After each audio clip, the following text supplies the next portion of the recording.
मूकं करोति वाचालं पंगुं लंघयते गिरिं यत्कृपातमहं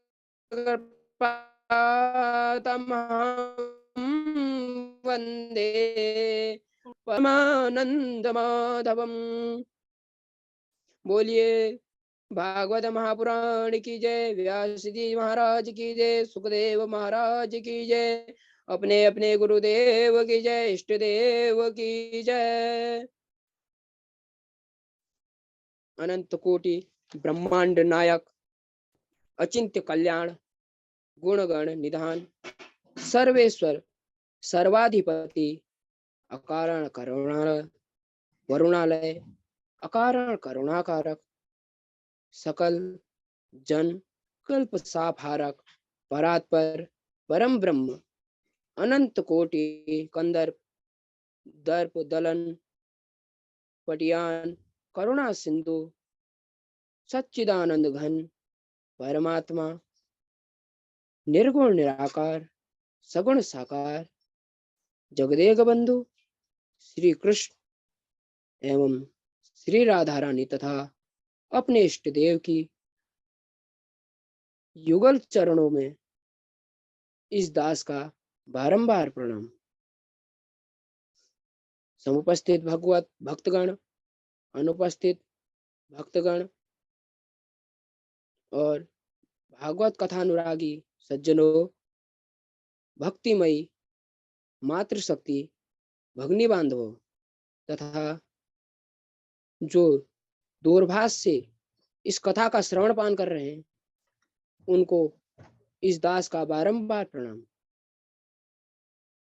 तो कहते हैं सिया राम मय सब जग जानी सिया राम मय सब जग जानी करहु प्रणाम जोर जुग पानी करहु प्रणाम जोर जुग पानी।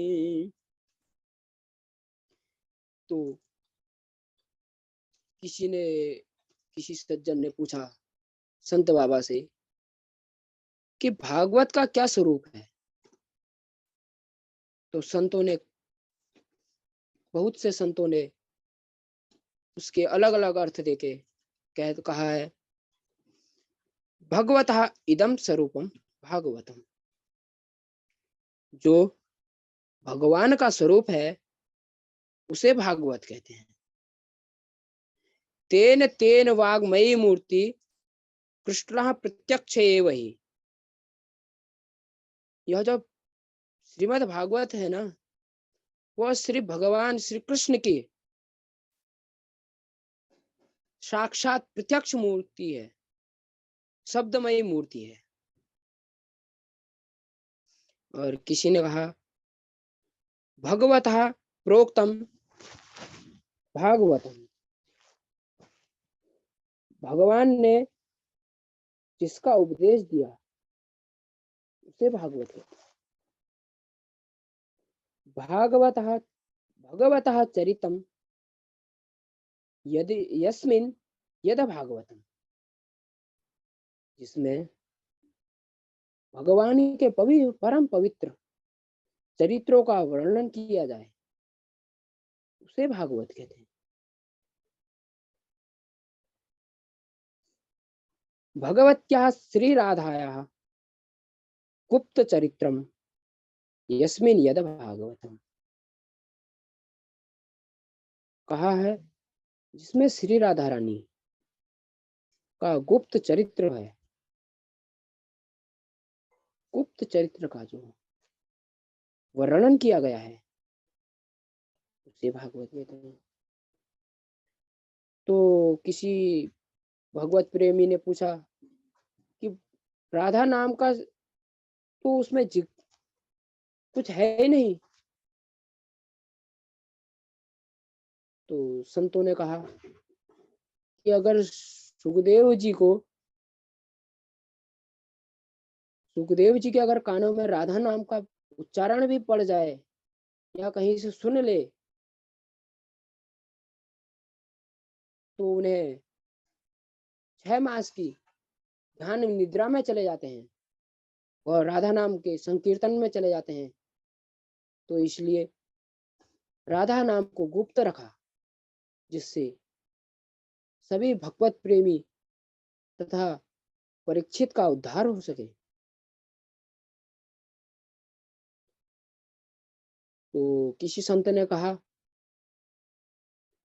भगवतो श्री राधा कृष्णयो इदम स्वरूपम भागवतम, जिसमें श्री राधा रानी तथा हमारे ठाकुर जी का, कृष्ण कन्हैया लाल जी का वर्णन बढ़िया हो, युगल स्वरूप हो, जिसमें उसे भागवत कहते हैं। किसी संत ने कहा, भक्ति ज्ञान विरागाणाम तत्वम यस्मिन यद भागवतम, जिसमें भक्ति ज्ञान और वैराग्य का वर्णन हो, यह तीनों चीजों का वर्णन हो, उसे भागवत कहते हैं।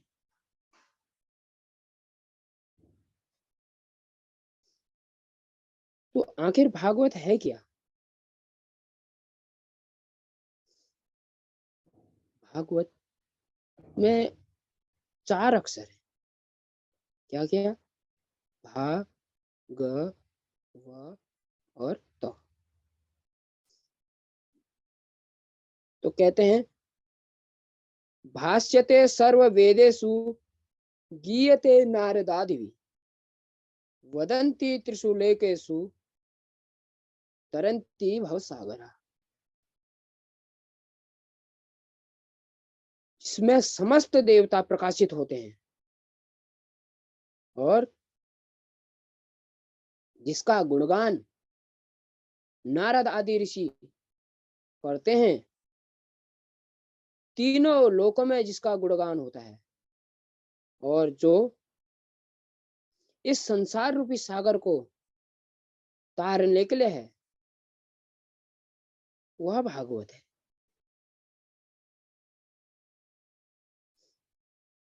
भा कीर्तिवाचको शब्द गकार ज्ञानवाचक वकार वैराग्यदश्चैव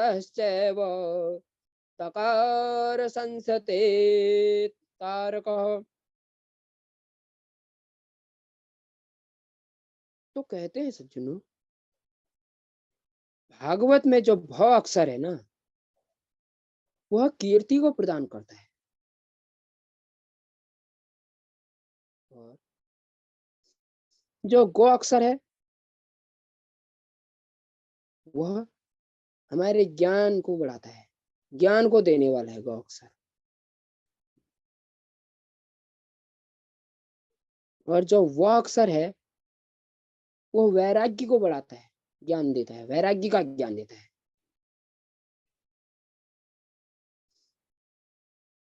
और जो उसमें तो अक्षर है,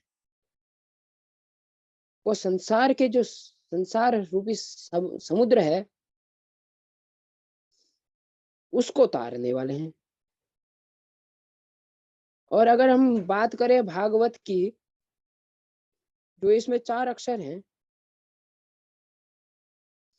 उसका अगर हम वर्णन करना चाहें सुनो, तो महीना भर हम इस भागवत में ही अटके रहेंगे।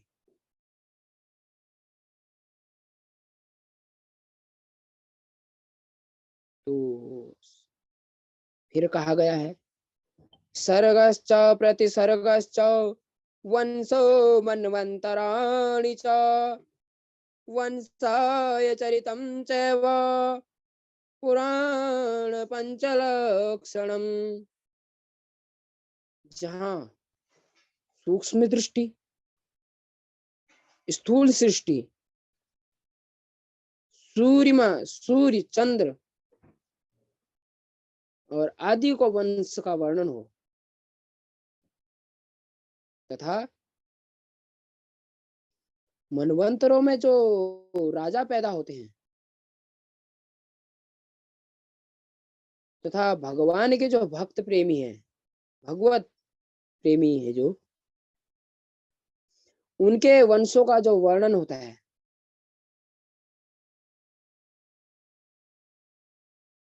ऐसे जो 5 लक्षण है ना, उसे पुराण कहा जाता है। परंतु जो यह श्रीमद् भागवत पुराण है ना, उसमें तो 10 लक्षण है, तो इसे क्या कहा जाए? तो किसी सज्जन ने कहा, संत महात्माओं ने कहा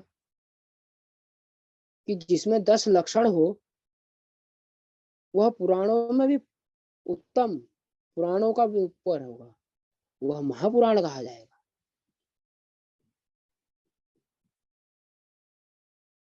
तो इसलिए जो है श्रीमद् भागवत महापुराण है ना, उसमें 10 लक्षण है।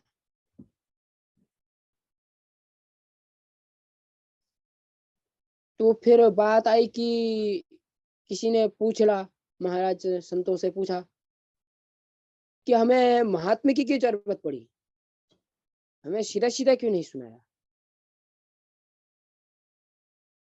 तो किसी सज्जन संत महात्माओं ने कहा, महात्म्य ज्ञान पूर्वकम श्रद्धा भवति। तो महात्म्य क्या है? महात्म्य एक महिमा है, जो भगवान की महिमा का वर्णन करता है, उसे महात्म्य कहा जाता है। तो कहते हैं, जब तक महिमा का ज्ञान नहीं होगा, तब तक श्रद्धा नहीं हो सकती उसको। जिस प्रकार किसी छोटे बालक के सामने गर्म दूध रख दिया जाए, तो वह बिना सोचे, बिना विचार किए उसमें हाथ डाल देगा, क्योंकि उसे पता नहीं है कि इसमें यह गर्म है या ठंडा है। और जब हाथ जल जाएगा, तब उसे ज्ञान आएगा कि गर्म वस्तु से हाथ जलता है, और अगली बार से उसके आगे अगर गर्म दूध भी रखा जाएगा ना, तो वह जब तक ठंडा नहीं होगा, तब तक उस दूध को हाथ नहीं लगाएगा। उसी प्रकार यह महात्म्य भी है। जब तक भगवान के भक्तों का गुणगान नहीं सुनोगे, भगवान के जो लीलाएं की है उन्होंने, वो नहीं सुनोगे, तब तक ज्ञान नहीं आएगा, और उसके प्रति श्रद्धा, भगवान के प्रति श्रद्धा नहीं बढ़ेगी। इसलिए महात्म्य सुने और बड़े प्यार से, ध्यान से सुने। तो किसी संत सज्जन ने पूछा किसी संत से कि आखिर इसमें 6 ही क्यों है, ज्यादा क्यों नहीं महात्म्य में? तो संत महात्माओं ने कहा, इसमें भगवान के अनेकों भक्तों के वर्णन है। पहले तो ये कहा कि जो महात्म्य है, वह हमारे पद्म पुराण से लिया गया है।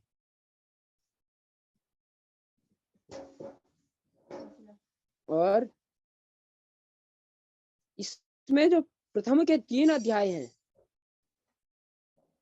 वह भक्ति, ज्ञान और वैराग्य को बताते हैं।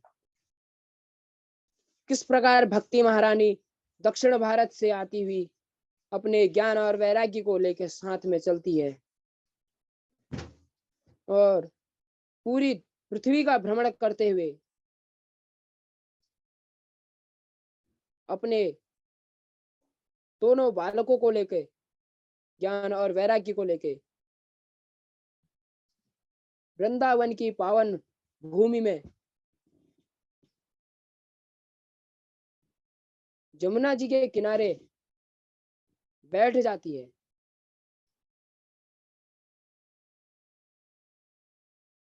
भक्ति महारानी तो यौवन को प्राप्त कर लेती है, परंतु ज्ञान और वैराग्य नहीं कर पाती।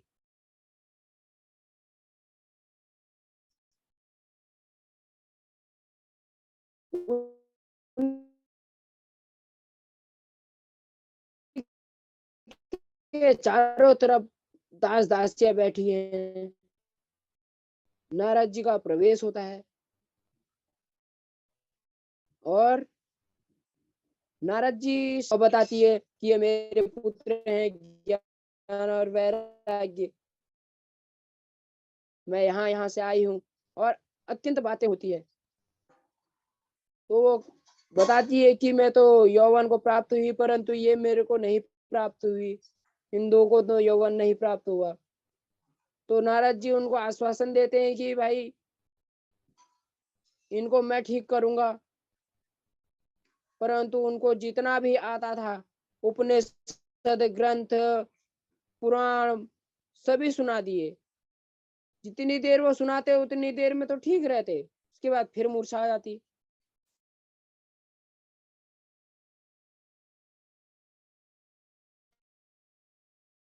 तो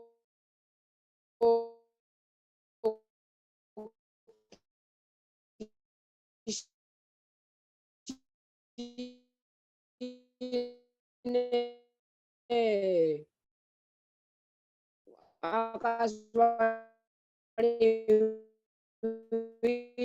हुई, तो उनसे कहा भाई तुम, उन्होंने कहा यार मैंने, और कहते हैं कि तो जब नारद जी ने श्रीमद् भागवत महापुराण का उनको रसास्वादन कराया तीनों को, तो तीनों नव यौवन को प्राप्त हुए। उसके बाद भक्ति महारानी नाचते कूदते हुए उस व्यास पीठ के सम्मुख पहुंची।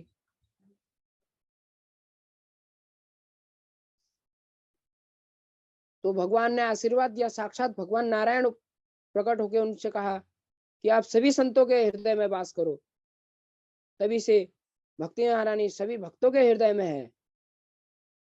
तो इस प्रकार महात्म्य तीनों अध्याय में भक्ति, ज्ञान और वैराग्य का हुआ है।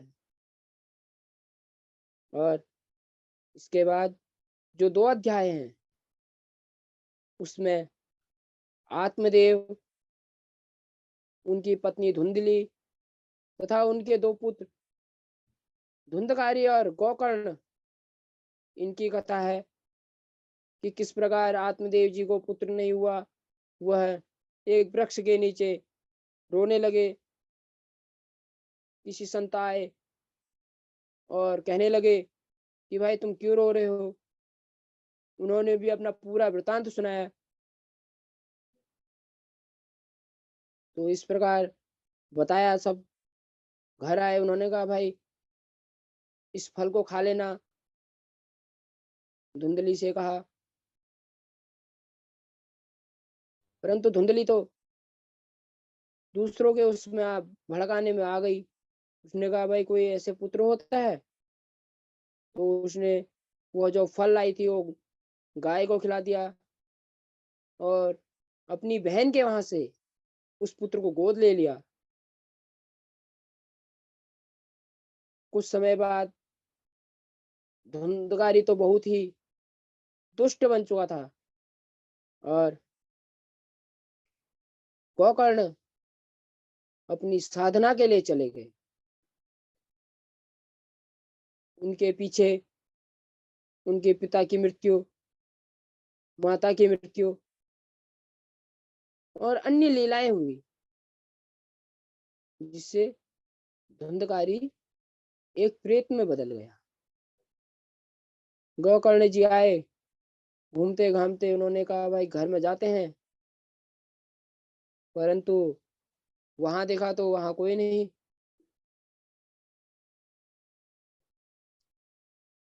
एक प्रेत उनको बहुत ही परेशान करने लगा। तो उन्होंने अभिमंत्रित जल उस प्रेत के ऊपर छिड़का, तो उन्होंने बताया कि भाई मैं तुम्हारा भाई हूँ, और इस श्रीमद् भागवत महापुराण की उससे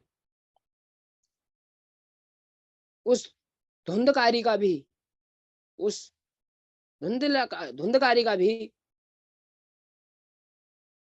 प्रभु ने विमान भेजा और उसे मोक्ष की प्राप्ति करी। तो 2 अध्यायों में धुंधकारी का और उसके मोक्ष का वर्णन है, तथा अंत में जो लास्ट अध्याय, छठा अध्याय है, उसमें बताया गया है कि श्रोता कैसा होना चाहिए, वक्ता कैसा होना चाहिए, और किस प्रकार सुननी चाहिए, कहाँ सुननी चाहिए, और इसको कौन कौन सुन सकता है, श्रवण कर सकता है, इत्यादि बातें बताई गई है। तो आइए हम भी उस महात्म्य के पहले अध्याय में प्रवेश करते हैं। उससे पहले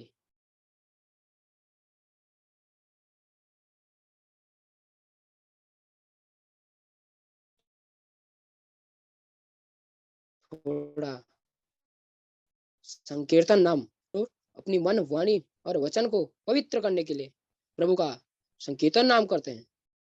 श्री कृष्ण गोविंद हरे मुरारी, हे नाथ नारायण वासुदेवा। श्री कृष्ण गोविंद हरे मुरारी, हे नाथ नारायण वासुदेवा।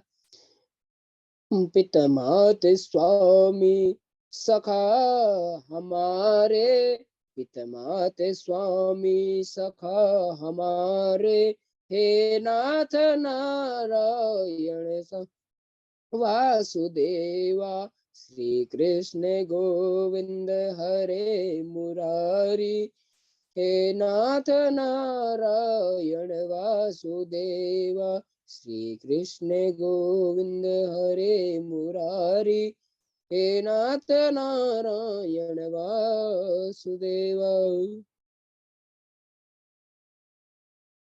सच्चिदानंद रूपाय विश्वोत्पत्त्यादिहेतवे, तापत्रय विनाशाय श्रीकृष्णाय वयं नमः।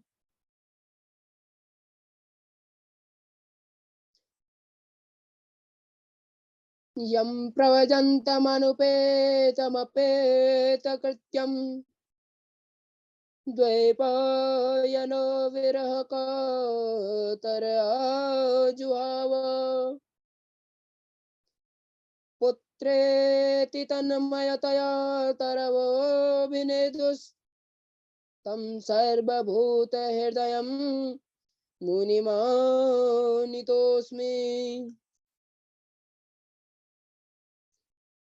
तो सज्जनों, सच्चिदानंद क्या, यह सच्चिदानंद क्या है? सच्चिदानंद 3 वर्णों से बना है। क्या क्या? सत, चित और आनंद। तो सत और चित और आनंद है क्या आखिर? ये है क्या चीज? तो सत, सत्य कहते हैं सत्य को, जो शाश्वत सत्य है, जो पूर्व में था, मध्य में चल रहा है और अंत में भी चलेगा, उसे सत्य कहते हैं। जिस प्रकार सनातन धर्म है, इसकी व्युत्पत्ति कहीं से नहीं हुई, तो कहते हैं कि जो हमारे सनातन धर्म है उसकी व्युत्पत्ति कहीं से नहीं हुई, वह सत्य है। इसी प्रकार प्रभु नारायण भी हमारे सत्य हैं। जो ओम है वह सत्य शाश्वत है, वह पूर्व में भी था और मध्य में भी था, जो अभी चल रहा है, और अंत में भी वह चलेगा। इसलिए वह सत्य है।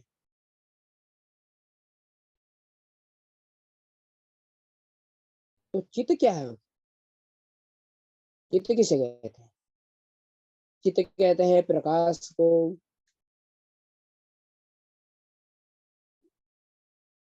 या दूसरा अर्थ ले लीजिए आप अंतर आत्मा को, जिसे हम अंतर आत्मा कहते हैं।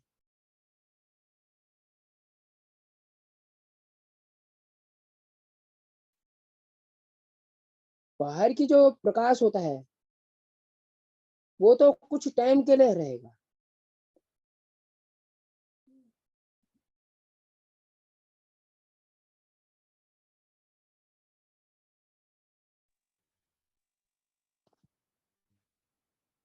वह तो कुछ टाइम के लिए रहेगा।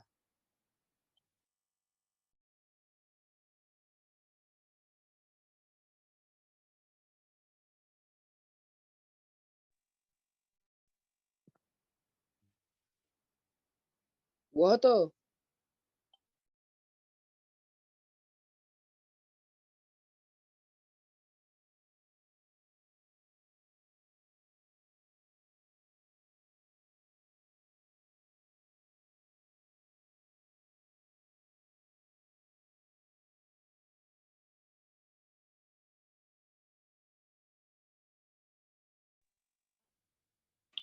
माइक का ध्यान दीजिए, माइक बंद हो गया है। अंतर आत्मा है। उसमें अगर आप सही रहे तो उसमें कभी चेंज नहीं होता है, परंतु शरीर चेंज होता है।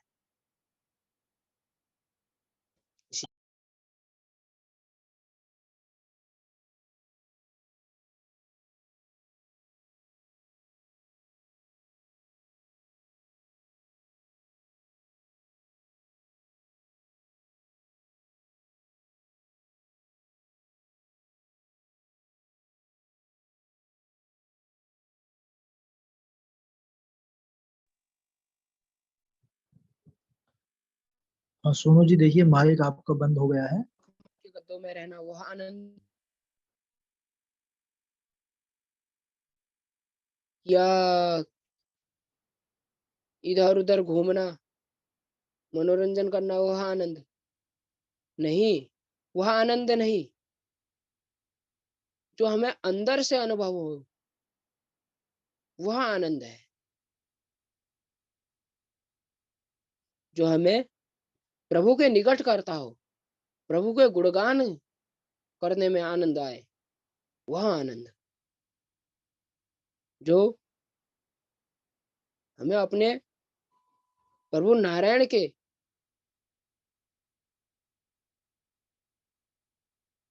अपनी ओर खींचे, जो आनंद नारायण की ओर हमें प्रेरित करे, वह आनंद।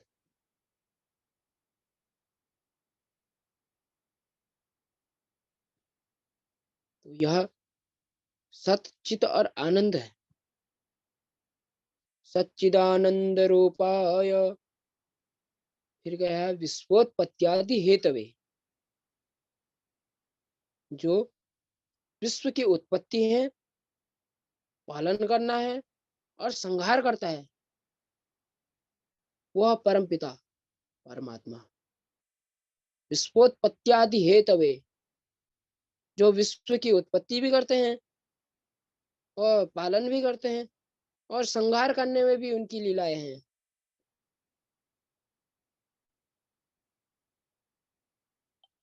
तो कहते हैं तापत्रय, फिर कहते हैं तापत्रय विनाशाय। जो हमारे तीनों तापों को हर लेते हैं। तीन ताप कौन कौन से? दैहिक, दैविक और भौतिक ताप। इन तीनों तापों को जो नाश करते हैं,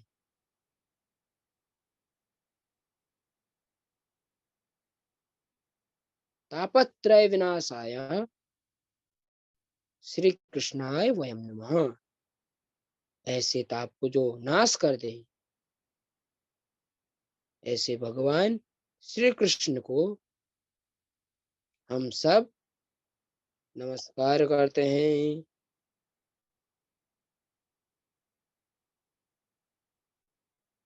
फिर दूसरा श्लोक कहा है, उसमें आप सुखदेव जी का थोड़ा सा वर्णन है कि किस प्रकार रहते हैं और व्यास जी उनको बुलाते हैं तो कैसे क्या होता है। तो कहते हैं यम प्रवजंतमनुपेतमपेत कृत्यम द्वैपायनो विरह जुहाव पुत्रेति तन्मयतया तरवो विनेदोस् तं सर्वभूतहृदयं मुनिमानितोऽस्मि।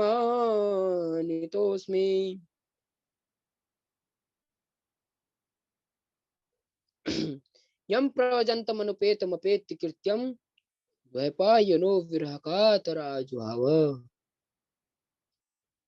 ऐसे सुखदेव जी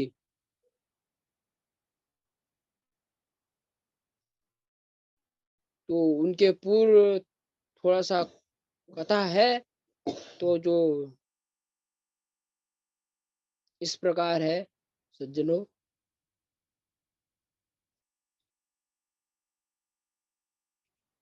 कुछ टाइम, कुछ समय पूर्व की बात है कि शंकर भगवान और पार्वती मैया बैठे थे।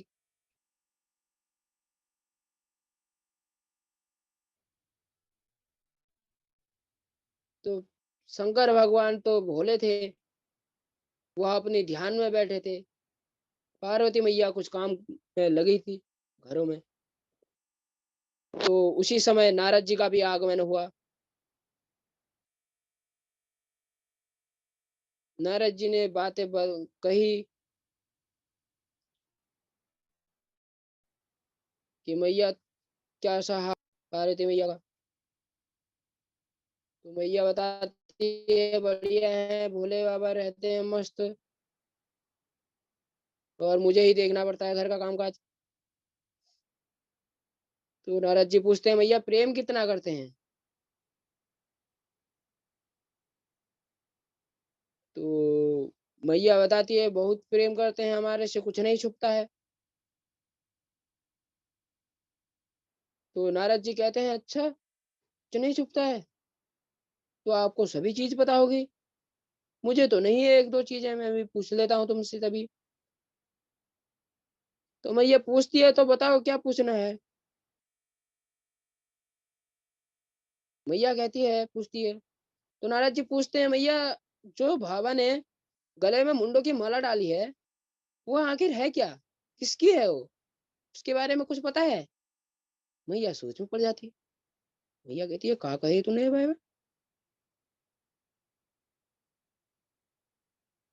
तूने क्या पूछ लिया है देवर्षि नारद, तुमने ये पूछा क्या? इसके बारे में तो मेरे को भोले बाबा ने अभी तक बताया नहीं।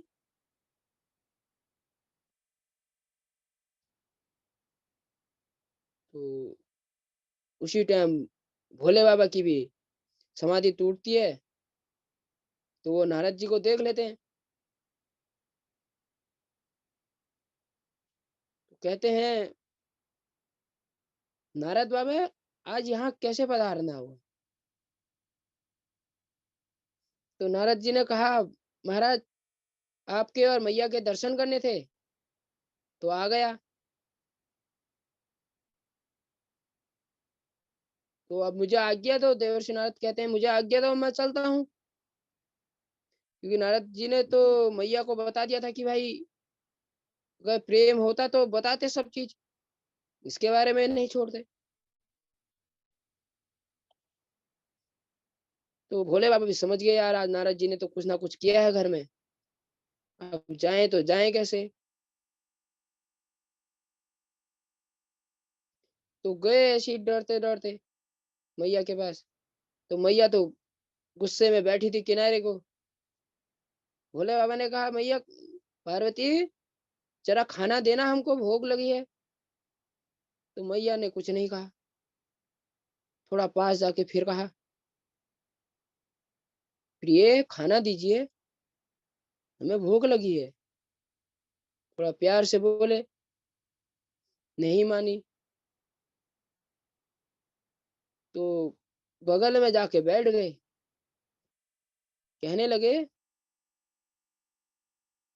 हे प्रिय हुआ क्या, आज रुष्ट क्यों हो गई हो।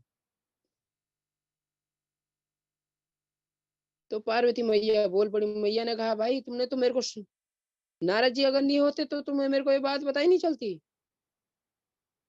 उन्होंने कहा क्या बात नहीं बताई मैंने। वो भी सोच में पड़ गए। तो कहने लगे,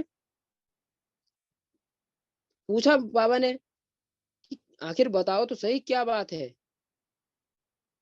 तो पार्वती मैया कहने लगी कि तुमने तो मुझे जो मुंडों की माला डाली है वो तो तुमने बताई नहीं किसकी है।